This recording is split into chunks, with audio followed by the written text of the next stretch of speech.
Ladies and gentlemen, welcome to Should I Start a Podcast?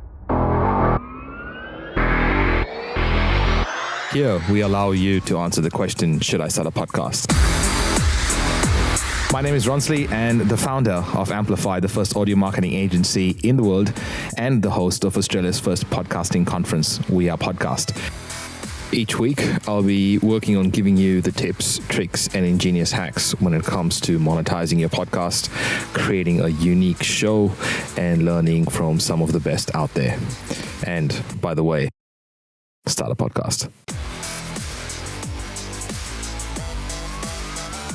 Hey, welcome to episode number 266 of Should I Start a Podcast?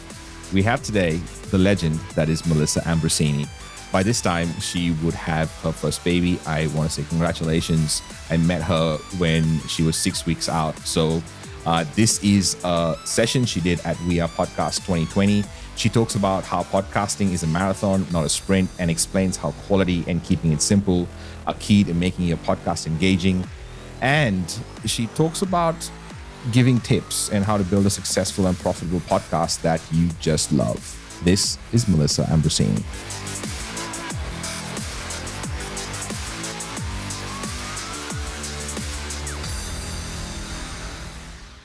I've been doing my podcast now for just over 3 years, and I'm close to 11 million downloads.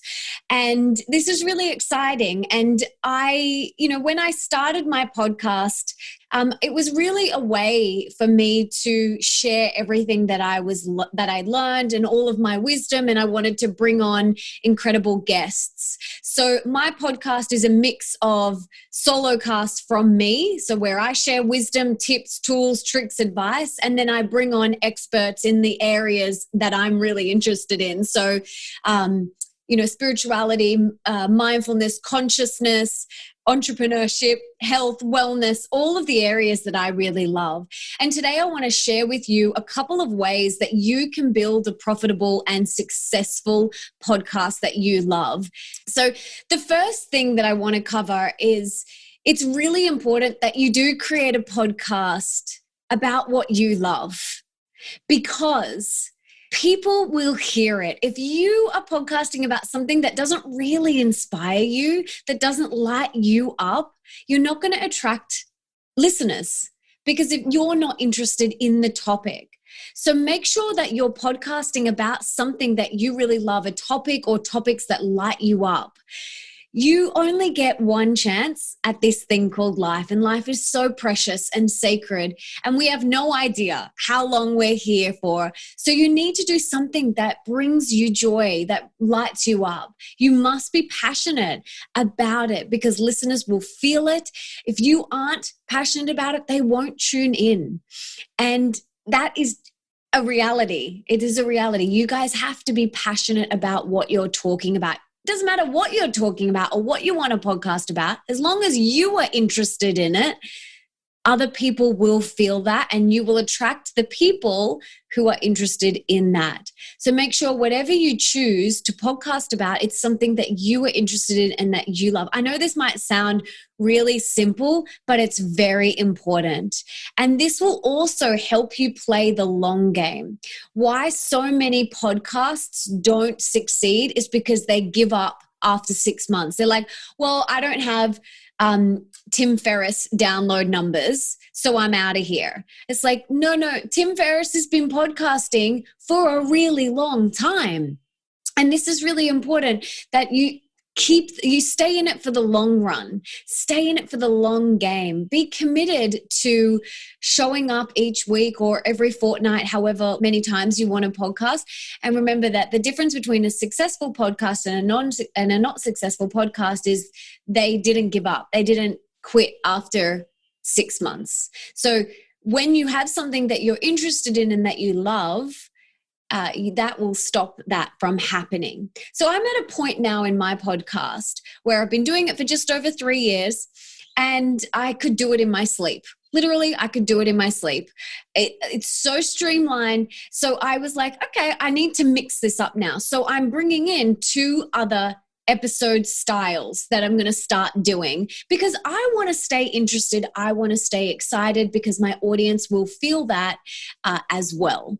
So it's really important that you really stay excited and interested in the topic. So the next one that I wanted to chat about, the next way that you can really build a profitable and successful podcast is remembering that it is a marathon and not a sprint. Okay, so like I was just saying, playing this long game, showing up, doing the work, continue to put out great content. Content is king. These people that are killing it, Gary Vee, Lewis Howes, Jay Shetty, they're putting out incredible content. So they deserve to have all of these downloads because they're putting out great content consistently. So most successful podcasts, they're successful because they don't quit and they continue to put out great content and they play the long game. Okay. Another thing that really helped me and that I've taught a lot is to launch with at least 5 episodes. So don't just launch and go, hooray, intro episode, here I am, or with 1 episode. Launch with about 5 episodes. That's a great way to get momentum.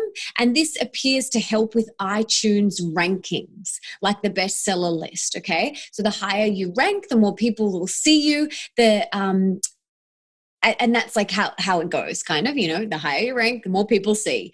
So launch with at least about 5 episodes. If you want to do 10, cool, do whatever you want. I launched, I think I can't remember exactly, it was either 5 or 8. I can't remember exactly, but in between there. And that was something that I learned that really helped me rank to number 1. I was number 1 in iTunes for quite a few weeks and often in the bestseller list, which is really exciting. The next one is doing an intro episode instead of just diving in. So make sure that first episode is a little bit of an introduction. Hey, this is who I am. This is my podcast. This is how many times a week I will be podcasting. So give them a little bit of an understanding of how many times you're going to post, just so they feel like they can really connect with you. Humans are hardwired for connection and intimacy, and we want connection. So if you did like a little intro episode to really connect people, they really love that. And it helps people feel like they can trust you. So tell them a little bit about you, about your podcast, and what they can expect from you and the show. Are you posting every Wednesday? Are you posting every Monday and Friday? What can they expect from you? People like to know what they're getting, okay? The next one is being consistent. If you say you're going to put out an episode every Thursday, then put out an episode every Thursday. Be consistent. That builds trust with your listeners and it builds a loyal fan base. So if you say you're going to do something, do it. A great thing that you can do is have a bank of episodes up your sleeve. So if one day you're not feeling like super energetic or feeling up for it, you've got a bank there. I love having a bank of episodes up my sleeve, just in case, I'm don't have as much energy to record something. I've got this bank that I can just use whenever. And it's also great. Like if you want to go on holidays, go on holidays. If you don't want to podcast for 2 weeks, do it. Great. But, pre-record them and then launch them. It's a great thing to do to keep the momentum of the podcast going. The next one is Turning Pro. Okay, if you haven't read Stephen Pressfield's Turning Pro, it's a great book. It's a small, quick read, but it's incredible. It's all about going from an amateur to a pro. It's all about upgrading all of your amateur habits and turning pro and really taking your business and your podcast and yourself seriously. So getting yourself a good quality microphone is really important. Very important. You can get yourself some headphones, but headphones are headphones. The really important thing is microphone. Quality is really important for the listener's experience and to get sponsors. I always believe that content is king. And if it's a really good episode, but the quality isn't that good. I'll still listen, but some people are a little less forgiving. Some people are like, this is so painful. Like my husband's a musician, so he is really picky with the quality of his podcast. He will turn it off. He's like, I can't even listen to it.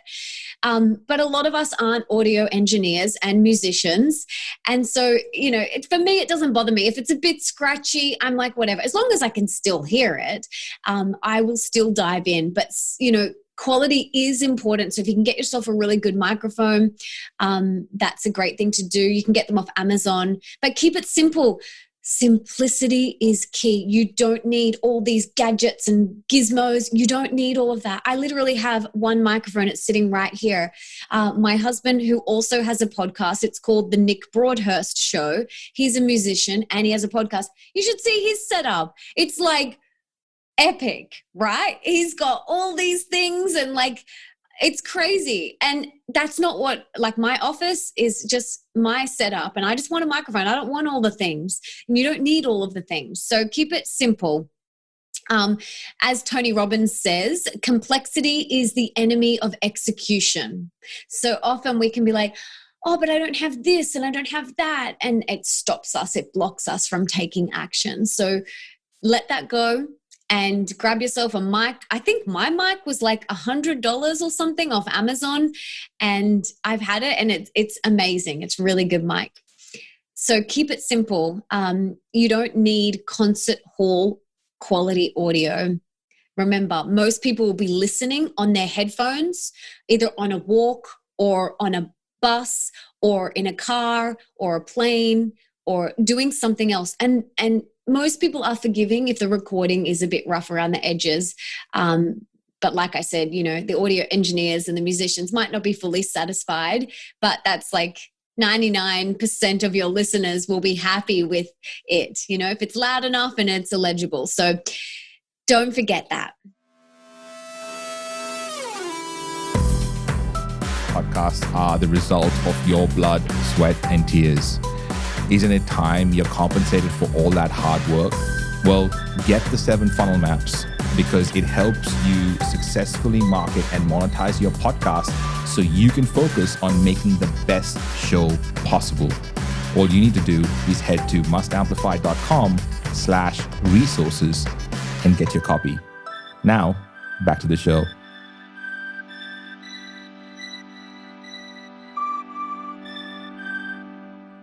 So I want to talk to you about a little bit of the platforms and the pro equipment. So talking about turning pro, I want to give you some of the things that you can use. I'm sure they've been mentioned before, but today, but I'm not 100% sure. So I'll just mention them again. This is what I use. This is what works for me. So I first started out using Zencastr. And I would edit in GarageBand until I outsourced my editing. I don't do any of my own editing anymore. And I loved Zencastr. The quality is incredible. The only downfall about Zencastr is you can't see the other person. And I literally switched maybe 6 months ago to using Squadcast. And that is because I really wanted to see the guest. I was so sick of just talking to my computer screen. Like I was really bored of it. And after doing it for so many years, I was like, I need to mix this up. I need to do something different. And so I've started using Squadcast. And although you can see them, it doesn't record the video.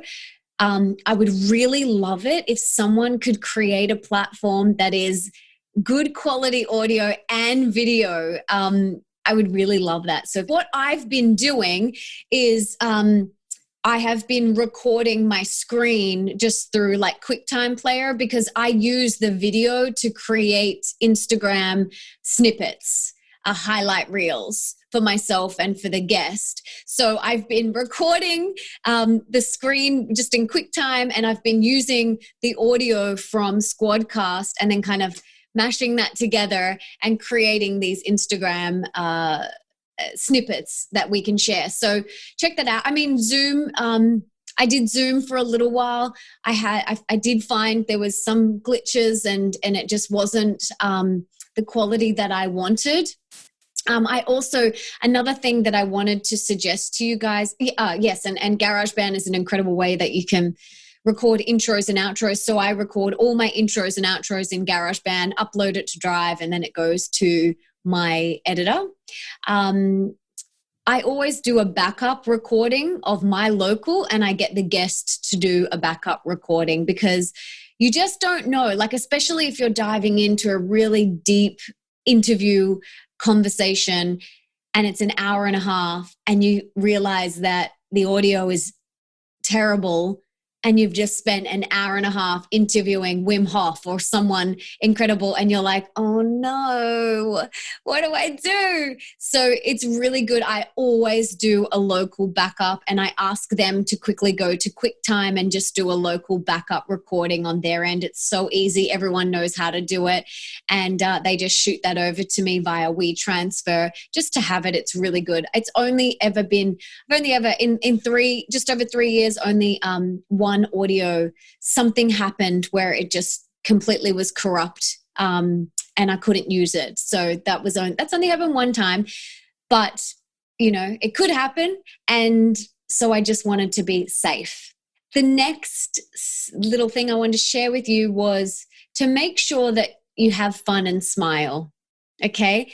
Because this will translate to your listeners. They will feel it. It's really important, like I said before, that you're having a good time and that you're smiling. I can tell when someone's not smiling, or even like they're sitting down. I used to be a TV presenter, so I learned a lot of these skills in my TV presenting days. It does make a difference if you stand and if you smile. I don't have the ability to stand at this desk where I am sitting right now, but if you stand, what it does is you raise your energy, and then people can feel it. Your energy is more upbeat. You don't want to listen to this monotone, really boring, low, flat podcast. You want to listen to an upbeat and inspiring podcast. And so if you're standing and if you're smiling, that will really help. If you're having a good time at the same time, people will feel that. Okay. So the last thing that I wanted to share with you guys, my last little tip that I've got for you guys, is just in regards to sponsorships, because this is a great way that you can make money from your podcast, which is a question that a lot of people ask. They're like, how do I make money from it? I'm investing so much time. I'm investing so much energy. I'm paying for an editor. One of my girlfriends, she recently started her podcast. She edits everything. And I said to her, like, how many hours do you spend? And she was like, you don't even want to know. And she's not at that point yet where she has sponsors. And so it's a lot. But you can get sponsors. And this is an incredible way to profit from your podcast. Okay. And it's really important that you don't go into creating a podcast straight away expecting a sponsor from the first episode, unless you are collaborating with a big brand, So I personally didn't even reach out to sponsors till I think it was around 7 months. Okay. So you want to really wait until you've got the downloads. Okay. You've got the downloads. So most sponsors wait around until you've got around, 100,000 downloads per episode, as measured around 6 weeks after the episode is launched. When you're starting out, don't get distracted with the monetization. In the first 3 to 9 months, you should be really honing your craft and putting out increasingly better work. Up until that, 9-month mark, your focus is about epic quality, honing your craft, and the best content that you can produce. Don't worry about that straight away. Wait until you've got, the downloads and the episodes there. Otherwise, you'll be wasting, 30 to 40% of your time kind of persuading these smaller sponsors to commit early. And And then, you might get 20,000 downloads per episode.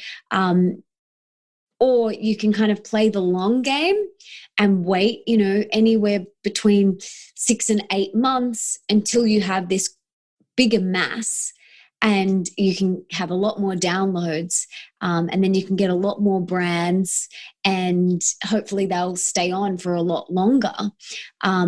So good content is king. Good content is the best SEO ever. The better the quality of your content, the more people are going to come and want to sponsor your podcast. And when you get to that point where you feel like, okay, I've got enough downloads, I'm ready to go out and get some sponsors, like that's when you can kind of put together a sponsorship pack, and you can reach out to them. You can first, reach out to brands and people that you may already have a connection with, and then you can cold email people. Podcasts are one of the best ways to market people's businesses. That's where a lot of brands are spending their money now, which is great. And, you want to form a long-term relationship with them as well. Like you don't want to, have one person come on and just sponsor one episode. Like you want to build this relationship with them, over deliver to them, and just offer so much value that they are like, okay, I want to do another one. Or I want to do, say you do 3 episodes or 3 months. I want to do another 3 months. I want to do another 6 months, whatever. I know Tim Ferriss, he only has sponsors. I think it's like a minimum of like 10 episodes. Don't quote me on that, but he wants them there for a long time because he loves the brand and he wants to play the long game. And he wants to form a beautiful relationship with those people.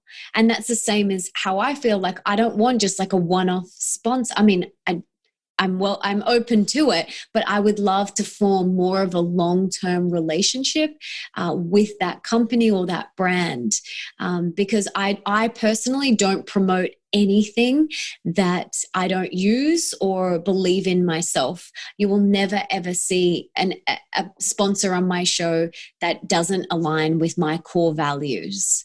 So it's really important that you have sponsors that are aligned with you and your brand and your message. Otherwise, your listeners will be like, that's so weird. Did she just like do that for a quick dollar? Like the integrity has to be there. Thanks for listening to this episode of Should I Start a Podcast? Next time, Ron interviews Jay Uy, the host of the Shoes Off podcast. So leave us a review, follow us on your podcast player, and we'll be waiting for you on the next episode.